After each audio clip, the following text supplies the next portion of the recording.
Tangazo la Rais wa Marekani Donald Trump la ushuru mpya unaotofautiana kati ya 10% na 49% kwa bidhaa zinazoagizwa kutoka mataifa mbalimbali wiki hii limeibua minong'ono duniani, ambapo viongozi wa nchi nyingi wameonyesha hofu juu ya athari zake kwa uchumi wa dunia. Nimemwalika mtaaluma na mbobevu wa uchumi kutoka Chuo Kikuu cha Mtakatifu Agustino cha Tanzania, SAUT, Dr. Isaac Safari. Kwanza namuuliza tangazo hili kwa nini linatia hofu viongozi wengi duniani?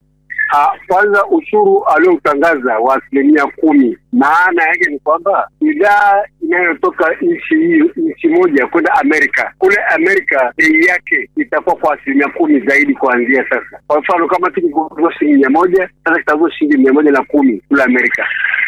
Kwa upande mwingine hizo vitu vitakuwa ghali zaidi. Sasa vikisha kuwa ghali zaidi ni kama nchi muhusika aliyepeleka bidhaa kule atashindwa kuuza kule Amerika. Kwa hiyo soko la Amerika atalikosa kwa sababu bidhaa zake zitakuwa za ghali zaidi. Sasa ni ghali zaidi pengine kulingana na bidhaa za Amerika labda, au ghali zaidi kwa namna yote ile, lakini zitakuwa za gharama kubwa zaidi. Kwa hiyo tayari nchi nyingi ziko zinafuata soko la Amerika, zinafanya soko la Amerika, ina maana sasa litaathirika kwa sababu ya ushuru uliopandishwa. Sasa ni kipi sasa ambacho kinapaswa kwamba haya mataifa mengine hayaoni kwamba huo ni mwanya sasa wa kufanya biashara na mataifa mengine? Wanaona, isipokuwa ukubwa wa soko pengine wapa matatizo. Ukubwa wa soko pengine hapa matatizo.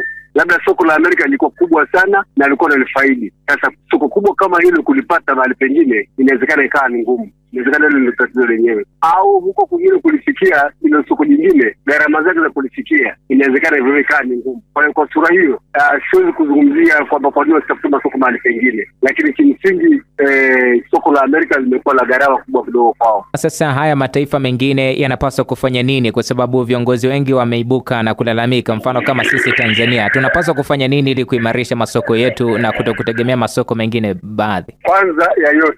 Kwanza ya yote ni kujaribu, kwa mfano Tanzania, kuinua uchumi wa Tanzania ili tuwe na soko kubwa la kutosha.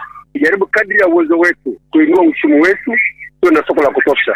Na hapa kuinua uchumi ni kazi pevu, lakini mojawapo wa Tanzania wawe na income, pato la kutosha la kuwawezesha kununua bidhaa. Lakini la pili, wapende bidhaa za Tanzania. Kwa mfano ndugu yangu, huwezi kuamini, tunazalisha korosho, lakini ni Watanzania wangapi wananunua korosho? Tunazalisha kahawa, ni Watanzania wangapi wananunua kahawa? Kwa hiyo hiyo kidogo ni riski. Tunazalisha vitu ambavyo mara nyingi hatuvitumii, kwa hiyo tunapata matatizo huko nje ya nchi.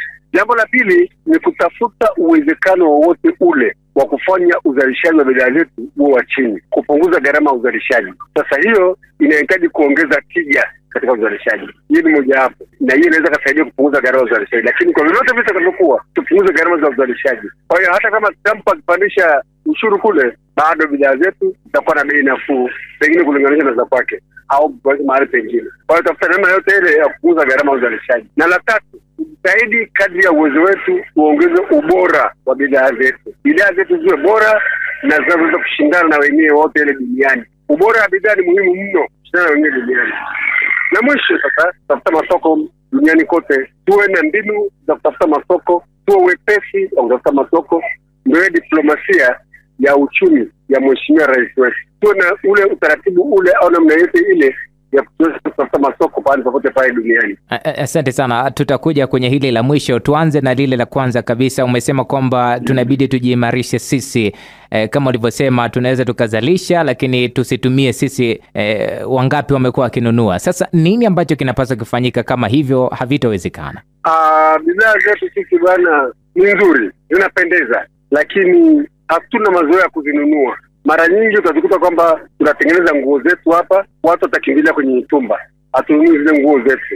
Sasa cha kufanya ni nini? Cha kufanya ni kutafuta kutangaza bidhaa zetu na kutafuta namna yote ile ya kupandisha pato letu, watu wapate ajira, wapate pato kubwa. Na tatu, watu wapende kununua bidhaa zetu, watu wazipende bidhaa zetu, wao na yale mazoea ya kununua bidhaa zetu. Sasa hiyo ni mchakato, unahitaji muda kidogo, ni swala la mchakato wa muda mrefu. Lakini mwisho wa siku tukifanikiwa hilo, ina maana soko la ndani litakuwa kubwa. Mpaka sasa hivi bado soko letu sio kubwa sana, ingawa tuko wengi. Tuna soko ambalo ni effective kwenye milioni 40 hivi, Sasa soko la milioni 40 sio dogo, ni kubwa, lakini ununuzi wetu bado, ulaji wetu bado. Tunahitaji kufanya jitihada yote ile ya kuhakikisha pato linakuwa na watu wanapenda bidhaa zetu, na hiyo ubora na vitu namna hiyo ni muhimu sana, na gharama ya uzalishaji ipungue.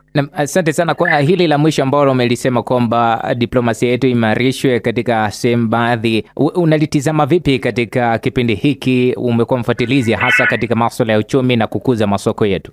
Kupata soko la kutoka nchi nyingine sio mchezo. Kwa mfano hapa Kenya, kupata soko la Kenya, kuingia kwenye soko la Kenya na kuweza kuuza bidhaa zetu kule sio mchezo. Pamoja na jitihada za East African Community bado kidogo hajafanikiwa vya kutosha ili tuweze kuuza bidhaa zetu kule. Ukienda kule Kilimanjaro, Arusha, utaona bidhaa za Kenya nyingi sana. Zinavyoingia Mungu ndiye anayejua. Lakini ukitoka hapo ukiingia Kenya, ukuta bidhaa zetu bado kidogo si sana kama ilivyo kule. Kwa hiyo utafuta mbinu ambayo bidhaa zetu zitauzika katika soko kubwa kama la Kenya hivi, soko kubwa kama la Zaire, hata Burundi. Soko dogo, Burundi ni soko kubwa. Utafanyaje bidhaa zetu ziwe na ubora? Market chenye maana hapa ni ubora na bei. Ubora na bei basi. Kwa hiyo tukiwa na uwezo kuzalisha kwa bei nafuu na bidhaa zikawa bora, quality bora, sio na sasa wote.